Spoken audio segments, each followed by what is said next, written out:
First things first, Noah, how are you? I'm well, thank you. Very good to hear. So before we talk about your new album, White Noise, I'd like to jump back to the beginning. And you grew up close to Washington, in Washington State, close to Washington Seattle. State, yep. What role did music play growing up? It was always around. Some of my earliest memories are of music. Listening to Bob Dylan's "Oh Mercy," Okay. and then my dad playing piano in the house and writing his own songs and recording them in the garage. And I remember sitting on the piano bench with him and him playing chords, me picking out melodies. So it was always just a thing that was around. And then as I got older, I started to teach myself how to play guitar and simultaneously write songs. And I spent a lot of time alone as a kid. I was kind of a bit of a loner kid and just would spend time in my room writing songs every day. Okay. So very early on you started writing. Yeah. What would you write about? Oh, just the usual, like, I'm lonely, everyone hates me, I'm sad kind of stuff that you feel when you're 13 years old and your body's freaking out. And then, about girls, obviously. And then once I discovered that girls would actually talk to me because I wrote songs, and I thought this is a really great career choice. I'm going to keep going down this path. And it's quite interesting because you mentioned Bob Dylan's "Oh Mercy," and then I believe you grew up in quite a religious household, and this was kind of Bob Dylan's religious thing. Yep. So the only kind of non-religious music we had in the house was like Bob Dylan's "Slow Train Coming" and "Oh Mercy," which "Oh Mercy" I think is still one of the best Dylan records that he's ever made. Daniel Lanois produced. I mean, it's like I feel fortunate to have been introduced to that record so early because I think it's a bit of like not many people are as familiar with that record in this catalog. Because we had that, we had like U2's Joshua Tree, and then we had like Larry Norman and Keith Green and all these kind of seminal Christian artists on like the Dove records and whatever, who were, I mean, they weren't bad. I think the Christian music industry is pretty terrible, but some of those early artists were, at least they sincerely believed in the ethics of what they were doing. Right. But yeah, that was most of the music that was around when I was growing up. So when and I believe you were around 18 when you left for Seattle and then actually pursued music. So what was kind of the reaction from your immediate environment? My parents were always really supportive of me playing music. There was the moment when I was graduating high school when they were like, well, maybe let's like go look at a college or something. And we went to like the Art Institute of Seattle. And I just knew it wasn't for me. And early on, someone told me that everyone who has a backup plan usually ends up doing their backup plan. So I just decided, fuck it. I'm gonna pursue this thing. And even if it means working in a coffee shop or at a bar, as long as I get to play music, I'm happy.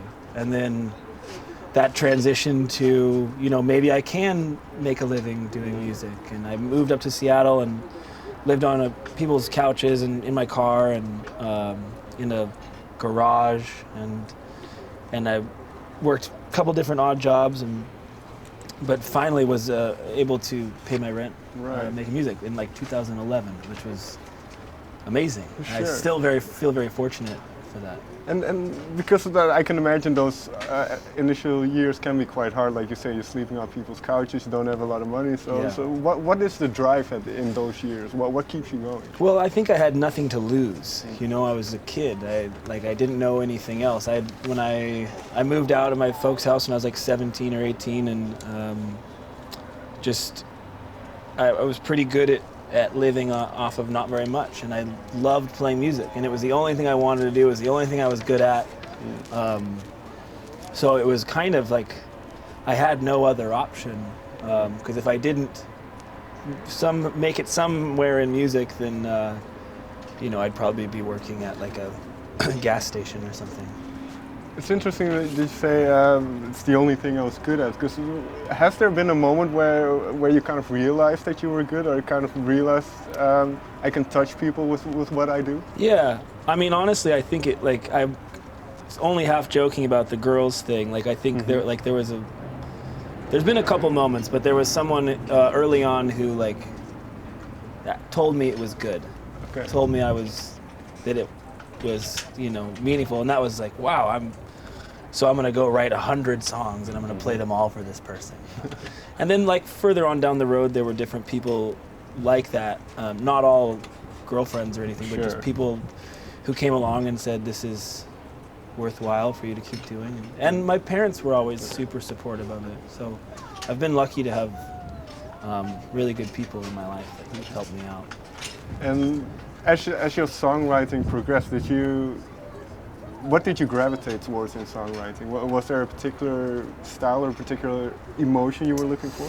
I think because it was so solitary, the process, I gravitated towards things that I could just play by myself on an acoustic guitar, which now has kind of changed because I have people I can make music with and collaborate with. But in the beginning, it was, you know, I grew up in a small town where I was homeschooled. I didn't know a lot of people, so I just did music by myself, and that was acoustic guitar. And I discovered like obviously Dylan and Neil Young or like more contemporary people like Bright Eyes, like some of those early Bright Eyes records, and that was pretty monumental for me to hear someone who I had read about him and knew that he had started, you know, pretty young as well, and he was writing this kind of like sort of happy sounding folk music with these really sad lyrics, and so that I liked the idea of that juxtaposition. And especially around this time, because like you said, that juxtaposition between somewhat sonically, the positive sonics, and the darker lyrics. Why did you gravitate towards the darker lyrics? I mean, I think I don't know if there was anything intentional about it. It was just, I mean, I leaned towards the depressive or the cynical side. So I also just think I was drawn towards like a sense of introspection, which isn't always necessarily negative, but can be more of a weighty and heavy feeling. Sure. And I wanted to. I also grew up listening to like Pedro the Lion and Dashboard Confessional and all these bands, and especially Pedro the Lion. There was a vulnerability and honesty to that music that wasn't always happy, but felt true and felt like it said something about me that I didn't quite have the words for. And I thought, I want to do that. I want to be able to say this thing that I can't say in conversation, but I can say with this music. And before we go on to the new album, obviously your music has been used in movies and TV shows as well, most notably Sons of Anarchy. So did music always have a visual quality for you? Was it always about setting a certain mood? And not so much. That was that kind of came out of left field. But it was, I mean, it was great to see the way they paired what I was doing with visuals that I wouldn't normally expect to go with the music. Right. But yeah, I don't necessarily create things with a visual in mind, as much as I do just a sensation or a feeling. Mm-hmm. So, and Carry the Ghost, obviously, first album released. Then you have to start thinking about the second album. When did the whole process start? Well, actually, so Ledges was the first full-length record. Oh yeah, that's right. That's all right. So we did Ledges. I had a couple small EPs before that, and then Carry the Ghost came out, and I kind of reached a point where I was just dissatisfied and unhappy with what I was making. Okay. How come? It didn't feel true to myself anymore. I think, we're all growing and changing and evolving in what we like and what we resonate with, and early on, this kind of like more acoustic-driven folk music had felt important to me at the place that I was at. And as I grew older and changed in my tastes, that felt less resonant with me. Right. But I wasn't quite sure what I wanted to make. So I spent a lot of time trying to figure that out over the process of like a few months of just writing every day and listening to a lot of different records and trying to pick the things that like listening to OK Computer and Kid A and feeling like what, how it, this music makes me feel a certain thing, but Tom York is not necessarily telling me what to feel.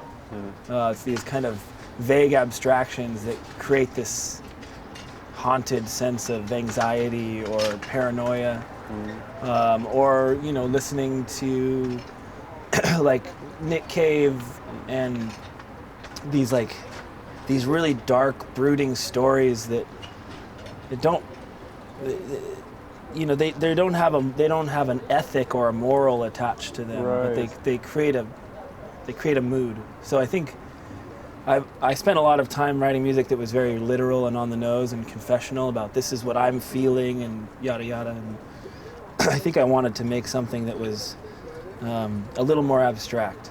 It felt like it could have more artistic and creative breadth if I wasn't just saying I'm feeling this way, right. kind of thing.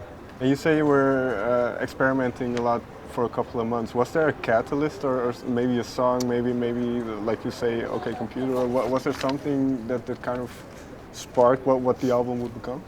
No, it's hard to pinpoint it to one thing. I mean, I went through different phases of saying like it's going to be this kind of record or it's going to be this kind of record. Like it was like Springsteen or Nine Inch Nails, right. Or Paul Simon or Radiohead,